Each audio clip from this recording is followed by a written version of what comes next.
Hi everyone, आज का topic है लीसेजर्स फिगर्स ऑफ डिफरेंट फ्रीक्वेंसीज। ये टॉपिक आपका एग्जाम पॉइंट ऑफ व्यू और आपके कॉम्पिटिटिव एग्जाम्स में अक्सर ये क्वेश्चंस इस टॉपिक से पूछे जाते हैं, है ना।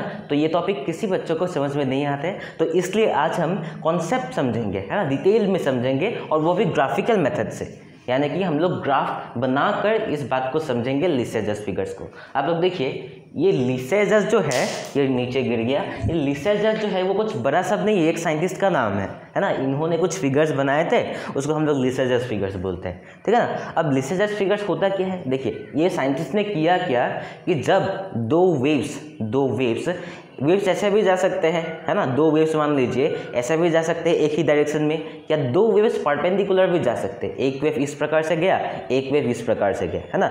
जब इस तरह से वेव जाते हैं, यानी कि परपेंडिकुलर जाते हैं दो वेव्स, तब जो पाथ बनता है, जो रास्ता बनता है, उस रास्ते को ये भाई साहब ने क्या किया, लीसेजर्स ने एक फिगर के तौर में हम लोग को दे दिया, जो हम लोग को आज पढ़ने पड़ रहे हैं, है ना। तो वही है लीसेजर्स फिगर्स। और यहाँ पर क्या है, डिफरेंट फ्रीक्वेंसीज, यानी कि वो दो वेव जो है उनका फ्रीक्वेंसी अलग अलग होगा, है ना, उनका फ्रीक्वेंसी अलग अलग। यानी कि फ्रीक्वेंसी मतलब क्या है, एक सेकेंड में कितना बार वो ऑसिलेट कर रहा है, यानी कि एक सेकेंड में वो कितना बार गया। एक का मान लीजिए 10 है तो दूसरा का 20 होगा, है ना। उस प्रकार से अलग अलग फ्रीक्वेंसी, ग्राफिकल मेथड से तो पता ही है, हम लोग ग्राफ बना कर देखेंगे, ठीक है ना। तो पहले डायग्राम केस ले लेते हैं हम लोग। पहला केस ले लेते हैं कि अलग अलग केसेस हो सकते हैं, लेकिन हम लोग पहले दो ही केस लेंगे यहाँ पर, सिर्फ बात को समझेंगे। जब फेज डिफरेंस 0 होगा, अब फेज डिफरेंस किसी को नहीं पता होगा शायद, है ना। फेज डिफरेंस किसी को नहीं, फेज डिफरेंस मतलब angular position of wave, angular position of wave, यानी कि अगर एक्स डायरेक्शन में अगर एक वेव ट्रेवल कर रहा है ना, और वाई डायरेक्शन में एक वेव ट्रेवल कर रहा है, उन दोनों का अगर एंगुलर पोजीशन सेम हो, यानी कि एक दूसरे से कोई आगे या पीछे नहीं है, सब एक ही समान में है, तब हम लोग क्या कहते हैं, फाई इज इक्वल टू 0, यानी कि phase difference is equal to 0। अगर फेज डिफरेंस 90 डिग्री यानी कि π/2 होता, तब हम लोग ये समझ लेते कि एक वेव दूसरा वेव से 90 डिग्री आगे है, यानी कि एक वेव पहले स्टार्ट किया 90 डिग्री से और दूसरा थोड़ा सा पीछे स्टार्ट किया, है ना। तो पहले हम लोग इसके लिए देखते हैं। अब आप लोग को किसी को नहीं पता होगा तो मैं समझा दूंगा, कोई बात नहीं है। यहाँ पर ये सिंपल हार्मोनिक मोशन, यानी कि वेव को हम लोग कैसे रिप्रेजेंट करते हैं, देखिए इस प्रकार से हम लोग कर सकते हैं। अब परपेंडिकुलर होगा, एक मान लीजिए ऐसा जा रहा है तो दूसरा ऐसा जाएंगे, है ना। एक इस डायरेक्शन में जा रहा है तो दूसरा इस डायरेक्शन में जाएंगे। तो हम लोग को जो वेव बनाना पड़ेगा, है ना, वेव कैसे बनाते हैं वो मैं आप लोगों को बताता हूँ। वो 90 डिग्री में होना चाहिए, है ना। तो पहले हम लोग इस प्रकार से बनाते हैं। तो पहले हम लोग क्या कर लेते हैं, ऐसे बना लेते हैं, है ना। एक्चुअली ये वेव जो है, यहाँ पर ही हम लोग वेव बनाएंगे, यहाँ पर ही हम लोग वेव बनाएंगे, यानी कि वेव में जो पार्टिकल होगा वो ऐसे मूव करेंगे, वो ऐसे मूव करेंगे, है ना। तो उसका मीन पोजीशन कुछ होगा, तो हम लोग वो मैं बताऊंगा आप लोगों को, है ना। और दूसरा हम लोग यहाँ पर बना लेते हैं, दूसरा हम लोग यहाँ पर बना सकते हो। ऐसा नहीं है कि ये यहाँ पर ही होगा सिर्फ, या ये यहाँ पर होगा, है ना। आप लोग इसे चेंज भी कर सकते हो अपने हिसाब से, ठीक है। तो यहाँ पर क्या होगा, देखिए हम लोग अलग अलग फ्रीक्वेंसी के लिए ले रहे हैं। तो मान लीजिए आप लोग फ्रीक्वेंसी 2:1 रेशियो में है या 1:2 रेशियो में है ना। यानी कि एक का फ्रीक्वेंसी अगर हम लोग 4 मानेंगे तो दूसरा का कितना होगा, 8 होगा। तो अगर फ्रीक्वेंसी बढ़ गया तो रेडियस छोटा हो जाते हैं, है ना। तो इसके लिए हम लोग को क्या करना पड़ेगा, एक का अगर हम लोग बड़ा बना रहे हैं तो दूसरा को छोटा बनाना पड़ेगा, है ना। तो इसे अगर हम लोग बड़ा मानते हैं, इसे अगर हम लोग बड़ा मानते हैं, मान लीजिए इसका फ्रीक्वेंसी कितना है, इसका इक्वेशन कितना होगा, x इक्वल टू मान लीजिए a sin ω t, यानी कि इसका जो मतलब डिस्प्लेसमेंट का वो यहाँ पर जो पार्टिकल है वो x डायरेक्शन में मूव कर रहा है, x डायरेक्शन में मतलब एम्पलीट्यूड है उसका a, है ना। उसका फ्रीक्वेंसी sin ω t, इसका इक्वेशन होगा, है ना। तो दूसरा का क्या होगा, दूसरा का मान लीजिए y डायरेक्शन में मूव कर रहा है, उसका क्या होगा, y इक्वल टू उसका एम्पलीट्यूड b मान लेते हैं, साइन कितना होगा 2ω t होगा, 2ω t होगा, है ना, क्योंकि दूसरा को हम लोग डबल मान रहे हैं, है ना। जब फ्रीक्वेंसी बढ़ जाते हैं तब जो डायग्राम होता है ना वो थोड़ा सा छोटा बन जाता है, ना। तो यहाँ इससे मैं ये डायग्राम थोड़ा सा छोटा बना रहा हूँ, ठीक है, थोड़ा सा क्या बना रहा हूँ, छोटा बना रहा हूँ। अब हम लोग क्या करेंगे, देखिए अब हम लोग इसे थोड़ा सा तोड़ लेते हैं, है ना। इस डायग्राम को 4 हिस्सों में तोड़ देते हैं। अगर इसे हम लोग 4 हिस्सों में तोड़ेंगे तो इसे कितना हिस्सों में तोड़ना पड़ेगा, यहाँ पर अगर हम लोग 4 हिस्सों में तोड़ रहे हैं इसे, तो इसे 8 हिस्सों में तोड़ना पड़ेगा। इससे ओमेगा है, ये 2 ओमेगा है ना, तो इसे 8 हिस्सों में तोड़ लेते हैं। कैसे तोड़ेंगे, पहले 4 करिए, फिर ऐसे कर दीजिए, कितना हो गए, 8 हो गए कि नहीं, काउंटिंग तो आता होगा, 1 2 3 4 5 6 7 8 है ना, 8 बन गए, है ना। आई होप आप लोग समझ पा रहे बात को मेरे, ठीक है। अब क्या होगा, अब एम्पलीट्यूड को लिखते हैं, अब एम्पलीट्यूड को लिखते हैं, है ना। तो ये एक्स डायरेक्शन में जा रहे हैं, तो इसका एम्पलीट्यूड कितना है, ए, है ना। तो ये इस प्रकार से जाएंगे, ए, है ना। और इसका मीन पोजीशन कहाँ पर होगा, मीन पोजीशन यानी कि एक पार्टिकल है वो ऐसे ऑसिलेट कर रहा है, वो ऐसे ऑसिलेट कर रहा है, तो इसका मीन पोजीशन कहाँ पर होगा, इसका एम्पलीट्यूड इस डायरेक्शन में जा रहा है, यानी कि ये पेंडुलम मान लीजिए वो इस प्रकार से ऑसिलेट कर रहा है, ट्विंग ट्विंग ट्विंग, है ना। तो इसका मीन पोजीशन ये हमेशा यहाँ रहेंगे, यहाँ से स्टार्ट करेंगे, तो ये इसका पार्टिकल मान लीजिए हम लोग पी मान लेते हैं, ये यहाँ से स्टार्ट करेंगे पी नॉट, ये यहाँ से स्टार्ट करेंगे, तो इसे हम लोग पी नॉट मान लेते हैं। थोड़ा सा बड़ा करके लिख देते हैं, है ना, इतना भी कंजूस नहीं बनना चाहिए। मान लीजिए यहाँ पर ये मीन पार्टिकल है, ये पी नॉट यहाँ से स्टार्ट होगा, फिर पार्टिकल कहाँ जाएंगे, फिर पार्टिकल यहाँ जाएंगे P1 मान लीजिए, फिर पार्टिकल का पोजीशन P2 यहाँ पर जाएंगे, फिर P3। ठीक उसी प्रकार y के लिए एम्पलीट्यूड कितना है, b, अब एम्पलीट्यूड y डायरेक्शन में जाएंगे, अब एम्पलीट्यूड y डायरेक्शन में जाएंगे, यानी कि ऊपर जाएंगे, है ना। अब जो पार्टिकल होगा वो ऐसे जाएंगे, ऐसे, है ना। मीन पोजीशन कहाँ पर होगा, y में जा रहा है, इसका एम्पलीट्यूड किस डायरेक्शन में है, इसका एम्पलीट्यूड y डायरेक्शन में है, b, है ना।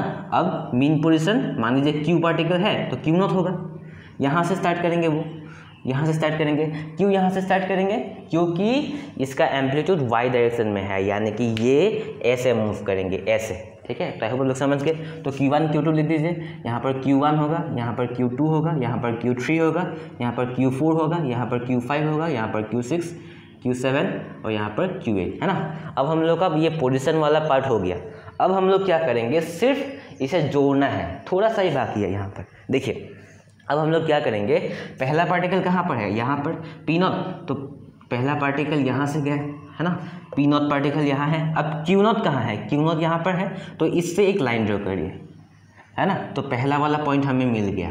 अब ये पॉइंट क्या बता रहा है, P नॉट Q नॉट, है ना, ये पॉइंट क्या बता रहा है हमें, P नॉट Q नॉट, ठीक है, हो गए। अब दूसरे के लिए देख लीजिए, P1 के लिए देखते हैं, तो P1 से एक लाइन ड्रॉ करिए, P1 से एक लाइन ड्रॉ करिए, फिर Q1 से करिए, फिर Q1 से यहाँ से एक करिए, तो यहाँ पर बचा क्या, P1 Q1, ठीक है। तो बहुत बढ़िया, ऐसा करने में मज़ा आता है एक्चुअली, है ना। फिर P2 Q2 P2 Q2 P2 Q2 P2 से जाएंगे ऐसे, Q2 से ऐसे आएंगे, है ना। कितना मज़ा आ रहा है, देखो यहाँ पर P2 लिखिए और यहाँ से Q2 है तो Q2 को उधर फेंक दीजिए, बढ़िया, है ना। फिर क्या करिए, P3 से करिए, P3 से एक ड्रॉ करते हैं ऐसे, है ना, छोटे बच्चे की तरह करना पड़ेगा। P3 से कर रहे तो Q3 से करना पड़ेगा, Q3 किससे होगा, ये मैंने थोड़ा सा कैसा होगा, ऐसा होगा, यानी कि Q3 ऐसा होगा, है ना। P3 यहाँ से था, Q3 यहाँ से था, तो ये यहाँ पर होगा P3 Q3। फिर कहाँ पर होगा, P4, यहाँ पर क्या होगा, देखिए जैसे मैं P4 मान लेता हूँ, P5 मान लेता हूँ, P6 मान लेता हूँ, P7 मान लेता हूँ, P8 मान लेता हूँ। P4 यहाँ पर है और इसका Q4 यहाँ पर है, P4 यहाँ से जाएंगे, Q4 यहाँ से आएंगे, तो ये यहाँ पर, यानी कि P4 Q4 फिर से यहाँ पर हो गए, बढ़िया बात है। अब P5 कहाँ पर है, Q5 कहाँ पर है, यहाँ पर, तो Q5 साथ में P5, तो यहाँ पर बन गए P5 Q5, है ना। तो मज़ा आ रहा है ना। तो इसी प्रकार आप लोग 6 के लिए भी करिए, P6 यहाँ पर है, Q6 यहाँ पर है, Q6 कहाँ पर है, यहाँ पर है, P6 यहाँ पर है ना, P6 यहाँ पर है और Q6 कहाँ पर है, Q6 वहाँ पर है, ठीक है ना। तो P7 यहाँ पर है और Q7 यहाँ पर है, P7 यहाँ पर है, Q7 यहाँ पर है, तो ये दोनों ज्वाइन होके यहाँ जाएंगे, ठीक है ना। तो ये हो रहा है कि नहीं हो रहा है, देखिए अच्छे से देखिए, ये Q7 यहाँ पर होगा, देखिए डायग्राम थोड़ा सा मैं ड्रॉ करने में चूक गया, मैं यहाँ पर देखिए ये इस प्रकार से यहाँ ज्वाइन होंगे, तो P7 Q7 कितना होगा, यहाँ पर P7 होगा, यहाँ पर Q7 होगा, बात को समझ रहे हो, है ना। फिर P8 यहाँ पर है, Q8 कहाँ पर है, Q8 यहाँ पर है, P8 यहाँ पर है, Q8 वहाँ पर है, यहाँ ज्वाइन हो जाएंगे, है ना। तो हम लोग को ये जो पॉइंट्स मिल रहा है यहाँ पर, इसको ज्वाइन कर दीजिए, ऐसा ऐसा ऐसा करके ड्रॉ कर दीजिए। हम लोग को कुछ 8 वाला डायग्राम आएगा, देखिए आ गए ना 8 वाला डायग्राम, है ना। तो ये है आपका रिजल्टेंट और यही है आपका आंसर। आई होप आप लोग बात को समझ रहे हो, है ना। सिर्फ यहाँ पर जोड़ना है बच्चों की तरह और कुछ करना ही नहीं है, ठीक है। तो नेक्स्ट वाले पार्ट में देखते हैं, यानी कि जब फेज डिफरेंस यहाँ पर 0 था, फेज डिफरेंस यहाँ पर 0 था। अब एक बात हमेशा याद रखिए, जब x डायरेक्शन में हम लोग जाएंगे, एम्पलीट्यूड जब a होगा तो पार्टिकल यहाँ से स्टार्ट करेंगे, है ना, हमेशा, मतलब वो क्या है, स्टैंडर्ड फॉर्म है। अब जब y में होगा, यानी कि एम्पलीट्यूड जब b होगा, तो हम लोग क्या करेंगे, पार्टिकल यहाँ से स्टार्ट करेंगे, ठीक है ना। तो ऐसे ऐसे स्टार्ट करेंगे, ठीक है ना। जब फेज डिफरेंस 0, यानी कि एक दूसरे से कोई आगे नहीं है, समान है, ठीक है। अब दूसरे वाले डायग्राम के लिए देखते हैं, जब फेज डिफरेंस कितना होगा, 90 डिग्री होगा। 90 डिग्री को हम लोग कैसे लिख सकते हो, ऐसे भी लिख सकते हो, या आपका π/2 भी लिख सकते हो, है ना, स्टैंडर्ड फॉर्म में। थोड़ा सा तो स्टैंडर्ड बनना चाहिए ना, आप लोग बीएससी में आ गए हो, है ना। आप लोग कौन से सेमेस्टर में हो लिख सकते हो, ये तो सेकंड सेमेस्टर में ही आएंगे आपके, ठीक है। तो दूसरे के लिए कहते हैं डायग्राम सेम होगा, डायग्राम थोड़ा सा सेम होगा, लेकिन जो पार्टिकल का मीन पोजीशन था ना, मीन पोजीशन वो चेंज हो जाएगा, यानी कि P0 Q0 वो चेंज हो जाएंगे, ठीक है। तो इसको थोड़ा सा छोटा मान लेते हैं, है ना। इसको थोड़ा सा अगर छोटा मानेंगे तो दूसरा को थोड़ा सा बड़ा बनाना पड़ेगा, ऐसे बड़ा बनाना पड़ेगा, ठीक है।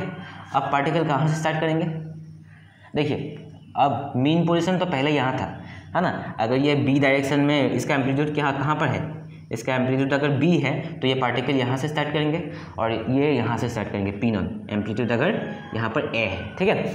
अब देखिए फेज डिफरेंस π/2 है, इसका मतलब ये है कि या तो ये या तो ये, है ना, इन दोनों में से कोई एक 90 डिग्री आगे है। मान लीजिए ये, इसको हम पकड़ लेते हैं, ये 90 डिग्री आगे है, यानी कि ये यहाँ से स्टार्ट करेंगे, ये P0 जो होगा वो यहाँ से हो जाएगा। अब इसको भी पकड़ सकते हो, है ना।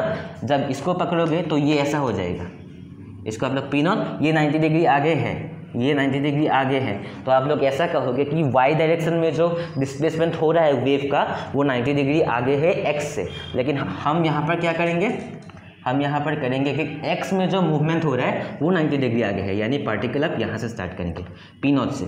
तो फिर से करिए, इसको 4 भाग कर दीजिए, फिर इसको 8 भाग करिए, है ना, 8 भाग कर दीजिए, ठीक है। ऐसा करिए, फिर यहाँ से आप लोग ऐसे तोड़ दीजिए, ठीक है। आई होप आप लोग बात को समझ रहे हो, है ना। अब यहाँ से स्टार्ट करेंगे, क्योंकि फेज डिफरेंस यहाँ पर 90 डिग्री है। अगर 180 होता तो पार्टिकल यहाँ से सीधा यहाँ जाते, है ना। अगर पार्टिकल कहाँ जाते, अगर पार्टिकल 180 डिग्री हो रहा तो ये यहाँ से यहाँ जाते, ठीक है ना, ठीक है। अब क्या करते हैं, फिर से वही बनाना पड़ेगा, P0, P1, P2, P3, P4, P4, P5, P6, P7, P8, ठीक है। Q0, Q1, Q2, Q3, Q4, Q5, Q6, Q7, यहाँ पर फिर से क्या होगा, Q8 होगा। तो पहले पार्टिकल के लिए देखते हैं, P0 का यहाँ से आएगा और ये Q0 का कहाँ से गया, यहाँ गया, तो ये क्या बना रहा है, P0 Q0, है ना। फिर P1 Q1, P1 Q1, Q1 यहाँ से गया, फिर P1 कहाँ से गया, यहाँ से, तो ये क्या होगा, P1 Q1, फिर P2 Q2, P2 यहाँ पर है, Q2 कहाँ पर है, यहाँ पर है, P2 Q2, ठीक है। अब P3 Q3, P3 यहाँ पर है, Q3 कहाँ पर है, Q3 यहाँ पर है, यानी कि ये लाइन। अब P3 यहाँ पर है तो Q3 कहाँ पर होगा, इस वाले लाइन पे होगा, तो यहाँ पर होगा क्या, P3 Q3। फिर P4 यहाँ पर है, P4 यहाँ पर है, Q4 कहाँ पर होगा, ये, तो ये P4 यहाँ पर है, Q4 यहाँ पर है, P4 यहाँ पर, Q4 यहाँ पर। फिर P5 यहाँ पर, Q5 यहाँ पर, P5 यहाँ पर है, Q5 यहाँ पर है। फिर P6 Q6, P6 Q6, यहाँ पर करेंगे P6 Q6, है ना। अब P7 Q7, P7 यहाँ पर है, Q7 कहाँ पर है, यहाँ पर है ना। P7 यहाँ पर है, Q7 यहाँ पर है, तो यहाँ पर होगा P7 Q7। P8 यहाँ पर है, Q8 यहाँ पर है, ये दोनों जाएंगे यहाँ पर ड्रॉ करेंगे, है ना। तो आप लोग डायग्राम को ड्रॉ कर दीजिए, ऐसा पॉइंट को जोड़ दीजिए, तो आपको कुछ इस प्रकार से डायग्राम आएंगे, है ना। तो ये है आपका रिजल्ट, कितना अच्छा हो गया, है ना, डायग्राम। तो यही आपका डायग्राम है और यही आपका सारा का सारा फॉर्मूला है। ऐसा डायग्राम आप लोग फिर बना सकते हो, आप लोग 180 डिग्री के बना सकते हो, 360 डिग्री के लिए बना सकते हो, ठीक है ना। तो आज हम लोग, आई होप हम लोग कॉन्सेप्ट को समझ पा रहे हैं ना। तो ग्राफिकल मेथड से हम लोग डायरेक्ट डायग्राम को एक्जैक्टली ड्रॉ कर सकते हैं, है ना। तो कोई भी डाउट हो तो कमेंट सेक्शन में पूछ देना यार, है ना। तो मिलते हैं अगले वीडियो में, तब तक के लिए जय हिंद।